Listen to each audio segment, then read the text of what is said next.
Question number प्रश्नकाल question number 441 441 Shri Dushyant Singh. Sir 441 sir. माननीय मंत्री महोदय, पटल पर रखा। माननीय सदस्य। सर मैं जानना चाहूँगा मंत्री जी से, while appreciating the government's continued emphasis on gender budgeting in livestock sector and noting that nearly 70% dairy workforce comprises of women, I request the Honourable Minister to clarify how the allocation under gender budgeting are being prioritized for maximum impact, particularly in the light of reduction in the gender budget component from 540 crores in the BE 25-26 to 242 crores in BE 2026-27, the actual expenditure of just 129 crores in 24-25. Further, what steps are being taken to improve the utilization of funds to enhance target support for women engaged in dairy and livestock activities, especially in the fact of current less than 5% budgetary allocation is earmarked for gender budget? अध्यक्ष महोदय, माननीय सदस्य ने gender budget के सवाल पर पूछा है। बजट का एलोकेशन डिसाइड करना ये वित्त मंत्रालय के अधीन आता है, तो बेहतर होता अगर माननीय सदस्य इसकी सूचना वित्त मंत्रालय से लिए होते। लेकिन जहां तक खर्चे का सवाल है, ये जरूर है, ये टेबल में जो एनेक्सर 1 के टेबल में दिखाया गया है कि खर्चा पिछले 2 वर्षों में कम हुआ। इस साल 26-27 में खर्च जो हमारा एक्चुअल एक्सपेंडिचर है वो लगभग 5000 करोड़ का हो चुका है, और अभी भी कई रिलीजेस अभी हुए हैं जो पाइपलाइन में हैं, और इस साल हम लोग टारगेट अचीव करेंगे। पिछले 2 वर्षों में जो खर्च कम हुआ उसके बारे में भी माननीय सदस्य को बता दें कि वैक्सीन की कमी थी, और वैक्सीन की कमी होने के कारण वैक्सीनेशन में वो कमी आई और उसके कारण खर्च कम हुआ। Sir, second question, sir. In the view of India's commitment to United Nations Framework Convention on Climate Change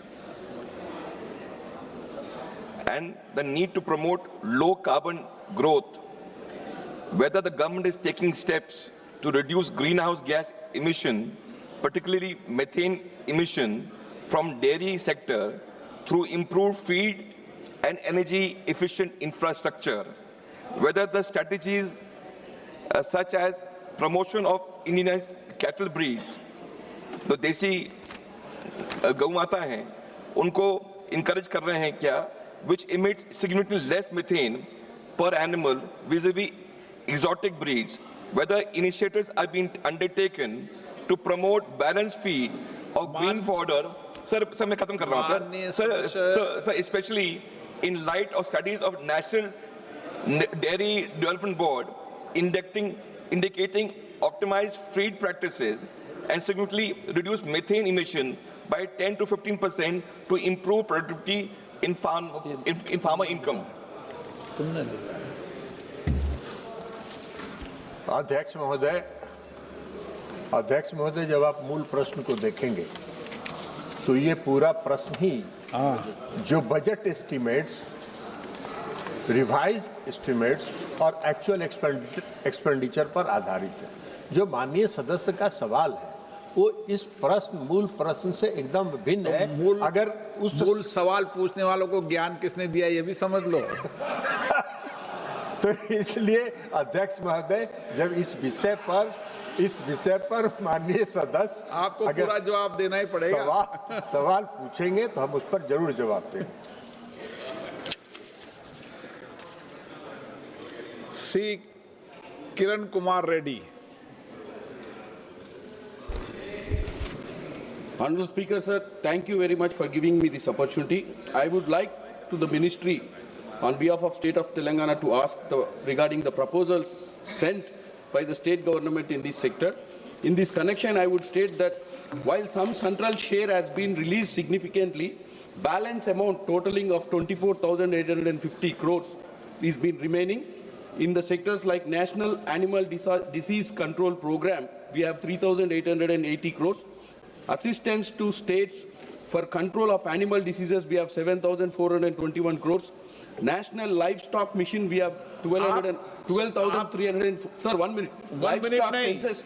So overall, संसद में प्रश्न पूछेंगे, संसद में मंत्री जवाब देंगे. नहीं, मैं सर एक ही जवाब है सर. आप संसद में पूछो, संसद में मंत्री जवाब दें.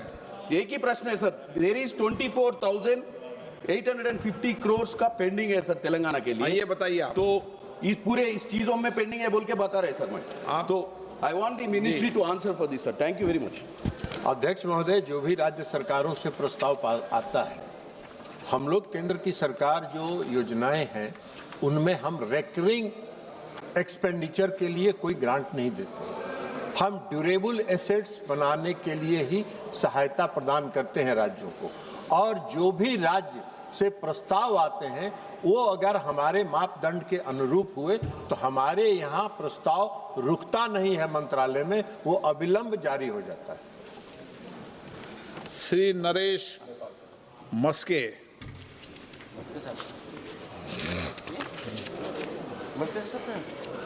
Question number 442 Abu Tahir Khan.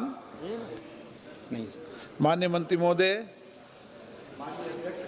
एक विवरण सभा पटल पर रख दिया गया है. स्वागत Rai ji.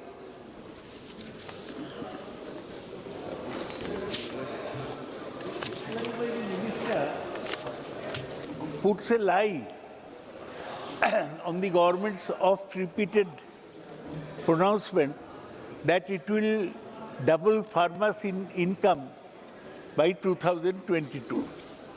From the reply given, it's a vague reply avoiding the main question as to whether farmers' income have been doubled in 5 years. And the minister has also avoided the question of farmer suicide. So it proves that the situation has not improved. I want to know from the Honorable Minister as to when exactly farmers' income throughout the country will be doubled, and as when the farmers' suicides will come down to zero. I do not want a long answer from the minister. I want a specific answer. दूसरे को विशाल. Yes. So as to when he is going to achieve the pronouncement by the government. Sir, I don't want Giriraj Singh to interfere in this matter. I want the Shivraj Singh Chauhan to reply. माननीय अध्यक्ष महोदय, हाँ, मैं भारत का कृषि मंत्री शिवराज सिंह चौहान कह रहा हूँ. कई किसानों की आय दुगनी हुई है और केवल दुगनी नहीं माननीय अध्यक्ष महोदय, मैं जिम्मेदारी के साथ कह रहा हूँ, केवल दुगनी नहीं, कई किसानों की तिगनी भी हुई है, कई की चौगनी भी हुई है और कई की 8-8 गुनी भी हुई है. माननीय अध्यक्ष महोदय, एक गलत नैरेटिव बनाया जाता है. जब उधर की सरकार होती थी तब ना तो बिजली थी, ना पानी थी, ना सड़क थी. माननीय अध्यक्ष महोदय, मैं मध्य प्रदेश के उदाहरण दे रहा हूं. जब ये थे तब एक फसल होती थी, बिजली आती कम थी, जाती ज्यादा थी. बिजली नहीं, बिजली के बिल ही आते थे, छोटे मोटे नहीं, लंबे चौड़े आते थे. लेकिन हमने सिंचाई बढ़ाई, 24 घंटे बिजली दी और आज 3-3 फसलें कई जगह मध्य प्रदेश में हो रही है. तुगनी आमदनी भी हुई है. मैं कुछ नाम माननीय अध्यक्ष महोदय पढ़ना चाहता हूँ. अगर आप उदाहरण चाहते हैं तो, क्योंकि हमने उपाय किए, गंभीरता से उपाय किए, गंभीरता पूर्वक उपाय किए और इन उपायों को माननीय अध्यक्ष महोदय मैं आज बताना चाहता हूँ. माननीय अध्यक्ष महोदय, अब ये आय का सवाल है. माननीय अध्यक्ष महोदय, प्रश्नकाल है, प्रश्नकाल में आप संक्षिप्त जवाब दे दें.